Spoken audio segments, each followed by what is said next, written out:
So ரொம்ப நாளுக்கு அப்புறமாக iQOO 15R நம்ம எதிர்பார்த்தது போல வந்திருக்கு. பட் இதில் என்ன இருக்குன்றது ரொம்ப முக்கியம். ஏன்னா பர்ஃபார்மன்ஸ்க்காகவே பெயர் போன இந்த செக்மெண்ட்ல என்ன கொண்டு வந்திருக்காங்க பார்த்தலாம்.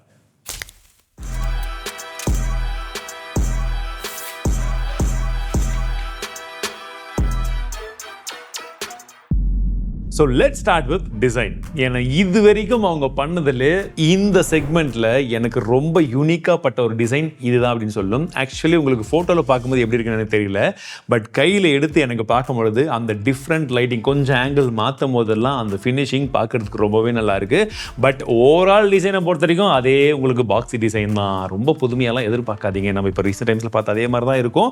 பட் எட்ஜஸ் எல்லாம் வந்து பார்த்தீங்கன்னா லைட்டாக வந்து மடக்கி விட்டுருக்காங்க. ஸோ கையில் பிடிக்கும்போது இன்னும் ஃபீலுமே நல்லா தான் இருக்குது. கார்னர்ஸ் எல்லாம் நல்லா கர்வியாவே இருக்கு. பட் இந்த கேமராவோட டிசைன் பார்க்கும் போது வாலியோட இன்ஸ்பிரேஷனோட சேர்த்து ஒரு பாக்ஸி ஃபீல் வருது. உங்களுக்கு வருதா? மற்றபடி ஃப்ரேம் மெட்டலில் கொடுத்துருக்காங்க. பின்பக்கம் கிளாஸ்ன்னு சொல்லியிருக்காங்க. ஃபைபர் கிளாஸா நார்மல் கிளாஸான்றதை நான் உங்களுக்கு மென்ஷன் பண்ணுறேன். அண்ட் உங்களுக்கு IP68 69க்கான ரேட்டிங்குமே இருக்குது. ஷார்ட் சென்சேஷன் அப் கிளாஸுமே வந்து கொடுத்துருக்காங்க. டிஸ்பிளே ஒரு சூப்பர்வான 1.5K ரெசல்யூஷனில் 144 ஹெர்ட்ஸ்க்கான AMOLED டிஸ்பிளே வந்து கொடுத்துருக்காங்க. அல்ட்ராசானிக் ஃபிங்கர் பிரிண்ட் சென்சருமே இருக்கு. அண்ட் அது ஓரளவுக்கு மேலேயே கொடுத்துருக்காங்க. நல்ல விஷயம். பீக் பிரைட்னஸை பொறுத்திருக்காங்க. 5000 நெட்ஸ்க்கான பிரைட்னஸ் கொடுத்துருக்காங்க. 1800 நெட்ஸ்க்கான HBM வந்து இருக்கு. HDR10+க்கான சப்போர்ட் நமக்கு நெட்ஃப்ளிக்ஸ், அமேசான் ரெண்டுத்துலையுமே இருக்கு. டிஸ்பிளேல எந்த ஒரு இஷ்யூமே கிடையாது. பார்க்கறதுக்கு கலர்ஸ்லாம் நல்லா பஞ்சியா இருக்கு. வியூயிங் ஆங்கிள்ஸும் நல்லா இருக்கு. அவுட்டோர்ல டைரக்ட் சன்லைட் விசிபிலிட்டியுமே பெட்டர். அண்ட் பெசில்ஸ் ரொம்ப மினிமலாக தான் இருக்கு. ஆடியோ குவாலிட்டி பொறுத்திருக்கும். டியூவல் ஸ்டீரியோ ஸ்பீக்கர் கொடுத்துருக்காங்க. ஆடியோ நல்லாவே இருக்குன்னு சொல்லலாம். கிளாரிட்டி சூப்பராக இருக்கு. லவுட்னஸ் நமக்கு ஏற்றவாறு ஓரளவுக்கு இருந்தது. சரி, இப்போ நமக்கு முக்கியமான நம்மளுடைய பெர்ஃபார்மன்ஸ் எப்படி இருக்கு? இப்போ நம்மளுடைய பெர்ஃபார்மன்ஸ் பத்தி பேசலாம். Snapdragon 8 Gen 5 ப்ராசஸர் கொடுத்திருக்காங்க. Q2 சூப்பர் கம்ப்யூட்டிங் சிப்புமே இருக்கு. LPDDR5X அல்ட்ரா RAM டைப் இருக்கு. UFS 4.1க்கான ஸ்டோரேஜ் டைப்புமே வந்து கொடுத்திருக்காங்க. ஆனா நாங்க ஃபர்ஸ்ட் AnTuTu ரன் பண்ணும்போது கம்மியா தான் வந்துச்சு.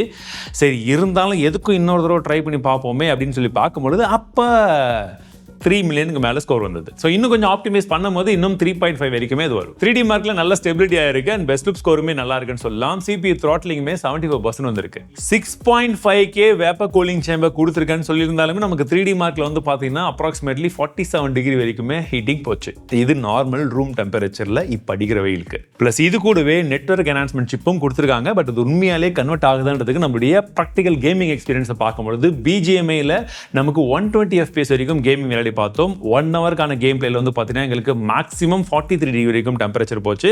அண்ட் 15% பேட்டரி டிராப் இருந்தது. அண்ட் ஆவரேஜ் FPS 190 இருந்தது. கேமிங் எக்ஸ்பீரியன்ஸுமே ரொம்பவே நல்லா இருந்தது. பட் ஜென்ஷன் இம்பாக்ட் தான் நிறைய பேர் கேட்பீங்க. அந்த கேமையும் ட்ரை பண்ணி பார்த்தோம். ஸோ 1 ஹவர்க்கான கேம் பிளேல 60 FPS ஹையஸ்ட் கிராஃபிக் செட்டிங்ஸ்ல வச்சு விளையாடும் பொழுதும் எங்களுக்கு 59 FPS ஆவரேஜா கிடைச்சது. Which is really good. 44-45 degree வரைக்கும் மேக்ஸிமம் டெம்பரேச்சர் வந்து போச்சு. அண்ட் சர்ப்ரைசிங்கான ஃபேக்டர் என்னன்னா பேட்டரி டிராப்புமே இங்கேயுமே 15% தான் இருந்தது. ஸோ ரீசெண்ட் டைம்ஸ்ல இந்த கேமை மோஸ்ட் ஆஃப் த ப்ராசஸர்ல நல்லா ஆப்டிமைஸ் பண்றது அந்த கேம் விளையாடுறவங்களுக்கு ஒரு ப்ளஸ் பாயிண்ட்.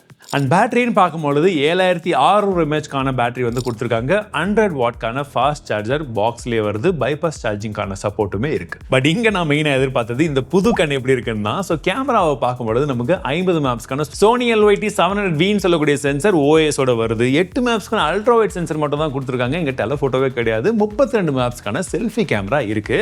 அண்ட் இந்த வாட்டி இவங்க VOD அல்காரிதம் யூஸ் பண்ணியிருக்கான்னு சொல்றாங்க. அதனால என்னோட எக்ஸ்பெக்டேஷன்ஸ் கொஞ்சம் அதிகமாக இருக்கு. அது அப்படிதான் இருக்குதான்றதை பார்க்கலாம். ஸோ கேமரா சாம்பிள்ஸை பார்க்கறதுக்கு முன்னாடி இன்னொரு விஷயத்த சொல்லிடுறேன். இந்த வீடியோ விமர்சனம் கிடையவே கிடையாது. ஏன்னா இந்த வீடியோ நம்ம iQOO கூட சேர்ந்து தான் ஒர்க் பண்ணிக்கிட்டு இருக்கோம். அதனால உங்களுக்கு முழு விமர்சனமோ இல்லை கம்பேரிசனோ வேணும் அப்படின்னா கமெண்ட்ஸ்ல சொல்லுங்க. சீக்கிரமா கொண்டு வரும். இப்போ கேமரா சாம்பிள்ஸ் அப்படின்னு பார்க்கும்போது இனிஷியலா பார்க்கும்போது நல்ல கலர்ஸ் பஞ்சியா கொஞ்சம் ஓவர் பூஸ்ட் ஆகி தான் தெரியுது.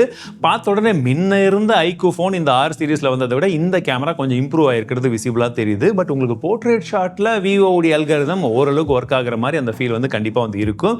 பட் நார்மலா எடுக்கக்கூடிய இமேஜஸ்ல அந்த ஷார்ப்னஸ் கொஞ்சம் அதிகமா இருக்கிற மாதிரி தான் எங்களுக்கு ஃபீல் ஆகுது. அண்ட் OS இருக்கிறது ஒரு அட்வான்டேஜ் என்னன்னா நம்ம நைட் மோட்ல எடுக்கும் போதும் எங்களுக்கு கொஞ்சம் இமேஜ் எல்லாம் கிளாரிட்டி வரும்னு சொன்னாங்க. ஸோ நாங்கள் ட்ரை பண்ணி பார்த்தோம். Normal night mode and super night மோடுமே இருக்கு. அதில் அந்த இம்ப்ரூவ்மெண்ட் ஓரளவுக்கு விசிபிளா தெரியுது. செல்ஃபியை பொறுத்த வரைக்கும் நல்லா வைடா இருக்குங்க. உங்களுக்கு கலர்ஸ் எல்லாம் பார்க்கறதுக்கு ஓரளவுக்கு நியூட்ரலா இருக்கும். அண்ட் டீடைல்ஸுமே ஓரளவுக்கு பரவாயில்ல. 4K 60 FPS-க்கான சப்போர்ட் நமக்கு போத் ரியர் அண்ட் ஃப்ரண்ட் ரெண்டுத்துலையுமே இருக்கு. ரியர் கேமரா ஆடியோ வீடியோ எல்லாம் பார்க்கறதுக்கு அண்ட் கேட்கறதுக்கு எப்படி இருக்குன்னு வந்து பாருங்க. வாக் பண்ணும்போது ஸ்டெபிலிட்டியுமே இந்த மாதிரி தான் இருக்கும். ஸோ ஸோ செல்ஃபிலையுமே நமக்கு 4K 60 fps எடுக்க முடியும், ப்ளஸ் இந்த அளவுக்கு வைடான ஒரு ஆங்கிளும் கிடைக்குது. இப்போ 1xல போடுறேன் பாருங்க. எஸ், இந்த அளவுக்கு க்ளோஸராக வருது. இப்போ விஷுவல்ஸ் எல்லாம் பார்க்கறதுக்கு எப்படி இருக்கு? Android 16 மேலே Origin OS 6 கொடுத்துருக்காங்க. ஸோ இந்த UI இப்போ ரீசெண்ட் டைம்ஸில் நான் பர்டிகுலர் ரொம்ப நாளாக டெஸ்ட் பண்ணிருக்கேன் என்னுடைய ஃபோனில். ஒரு நல்ல UI தான். உங்களுக்கு வந்து பார்த்தீங்கன்னா ஏகப்பட்ட கஸ்டமைசேஷன் ஆப்ஷனுமே வந்து கொடுத்துருப்பாங்க. பட் இதில் ஒரு சில ப்ளோட்டர்ஸ் 1-2 இருக்குது. அந்த கிளான்ஸுமே வரும். அதை நம்ம போயிட்டு வந்து பார்த்தீங்கன்னா லாக் ஸ்க்ரீன் செட்டிங்கில் லாக் ஸ்க்ரீன் போஸ்டரில் போயிட்டு நம்ம ஆஃப் பண்ணிக்கணும். அப்போ உங்களுக்கு ஓரளவுக்கு நீட்டாக இருக்கும். 4 இயர்ஸ்க்கான OS அப்டேட், 6 இயர்ஸ்க்கான செக்யூரிட்டி பேட்ச் கொடுக்குறேன்னு சொல்லியிருக்கிறது ஒரு ப்ளஸ் பாயிண்ட். அண்ட் உங்களுக்கு பார்த்தீங்கன்னா ஆல்ரெடி நமக்கு தெரிஞ்ச Origin ஐலாண்ட் இருக்குது. நம்ம அந்த காப்பி எல்லாம் பண்ணும்போது நீங்கள் ஃபோன் நம்பராக இருக்கட்டும், ஃபைல்ஸாக இருக்கட்டும், அந்த Origin ஐலாண்ட் வந்து யூஸ் பண்ணிக்கலாம். ப்ளஸ் ஒன் டேப் ட்ரான்ஸ்ஃபர் கொடுத்துருக்காங்க. ஆஃபீஸ் கிட் ரொம்பவே யூஸ்ஃபுல்லாக இருக்கும். எனக்கு பர்சனலாக மேக்கெல்லாம் வச்சிருக்கிறதுனால ஃபைல் ட்ரான்ஸ்ஃபர்லேருந்து ஸ்க்ரீன் மிரரிங்க்கு இந்த மாதிரி விஷயங்களுக்கு வந்து யூஸ் பண்ணிக்கலாம். ஏஐ கிரியேஷன், ஏஐ கேப்ஷன் இந்த மாதிரி விஷயங்களும் இருக்குது. அண்ட் இந்த ஏஐ மோட்ஸ் மூலியமாக நம்ம சீசன் மாற்றி எடுப்போம்ல, அதெல்லாம் கொடுத்துருக்காங்க. அண்ட் ஸ்ட்ரீமிங் பண்ணணும்னு நினைக்கிறவங்களுக்கு நம்ம இந்த ஆஃபீஸ் கிட் மூலியமாக பண்ணிக்க முடியும். ப்ளஸ் இது இல்லாமல் ஸ்ட்ரீமிங்காக வேற ஒரு ஆப்புமே வருது. அது விண்டோஸ்க்கு மட்டும் தான் இருக்குது. நம்ம அதை இன்ஸ்டால் பண்ணிக்க முடியும். இது வயர்லெஸ்ல மட்டும் தான். ஏன்னா இதில் USB 2.0 தான் கொடுத்துருக்காங்க. மேபி இதோட ஹையர் வேரியன்ட்ல வரும்போது அதில் வயர்டு சப்போர்ட் வந்துடும். கனெக்டிவிட்டியை பொறுத்த வரைக்கும் Bluetooth 6 கொடுத்துருக்காங்க. Wi-Fi 7 இருக்கிறது ஒரு நல்ல விஷயம். NFC-ம் இருக்கு, IR பிளாஸ்டருமே கொடுத்துருக்காங்க. அண்ட் இது ப்ரீ புக்கிங் 24 February இருக்கும்போது மார்ச் 3 சேலுக்கு வரப்போது Amazon மற்றும் அவங்களுடைய அஃபிஷியல் ஸ்டோர்ல. ப்ரொஃபஷனல்ஸ் மற்றும் ஆஃபீஸ் கோயர்ஸ்க்கு அவங்க பெர்ஃபார்மன்ஸும் எதிர்பார்ப்பாங்க, கொஞ்சம் ஸ்டைலிஷாகவும் இருக்கணுன்ற பட்சத்தில் அந்த ரெண்டுமே இதில் இருக்கு. அண்ட் டார்க் நைட்ன்ற இன்னொரு கலருமே இருக்கு. உங்களுக்கு எது பர்சனலி பிடிச்சிருக்கு? சரி, ஃபைனலி இதோடைய பிரைசிங் என்னன்னு கேட்டீங்கன்னா 45,000 ரூபாய்க்கு வந்து லான்ச் பண்ணிருக்காங்க. 8GB RAM 256GB model. ஓகேங்களா? அண்ட் இனிஷியலா ஒரு சில ஆஃபர்ஸ் இதெல்லாம் சேர்த்து நெட் எஃபெக்டிவ் பிரைசிங் அப்படின்றது பார்த்தீங்கன்னா 41 ரூபாய்க்கு கிடைக்கும்ன்றது போலன்னு சொல்லியிருந்தாங்க. இஃப் இன் கேஸ் உங்களால் அந்த பிரைசிங்க்கு வாங்க முடிஞ்சால் அந்த பிரைசிங் ஓரளவுக்கு நல்ல பிரைசிங் மாதிரி தான் தெரியுது. ஏன்னா இப்போ காம்படிஷனில் இந்த ப்ராசஸரோட சேர்த்து வரக்கூடிய மற்ற எல்லா மொபைலுமே கிட்டத்தட்ட இதோடைய அதிகமான பிரைசிங் இந்த பிரைசிங் அளவுக்கு தான் வந்து இருக்குது. ஸோ இந்த பிரைசிங்கை பற்றி உங்களுடைய கருத்துக்கள் என்னன்றதை சொல்லுங்கள். ஸ்பெஷலி இந்த ஸ்மார்ட் ஃபோனை உங்களுக்கு நம்ம இன்டெப்த்தாக டெஸ்ட் பண்ணி ஃபுல் ரிவ்யூவோ இல்லை அண்ணன் தம்பி கூடலாம் வந்து கம்பேர் பண்ணி ஒரு வீடியோ போடணுமா அப்படின்றதையும் கமெண்ட்ஸில் சொல்லுங்கள். கண்டிப்பாக சீக்கிரமாக உங்களுக்காக கொண்டு வந்துடுறேன். ஸோ மீண்டும் அடுத்த சந்திக்கிறேன். வாழ்க தமிழ்.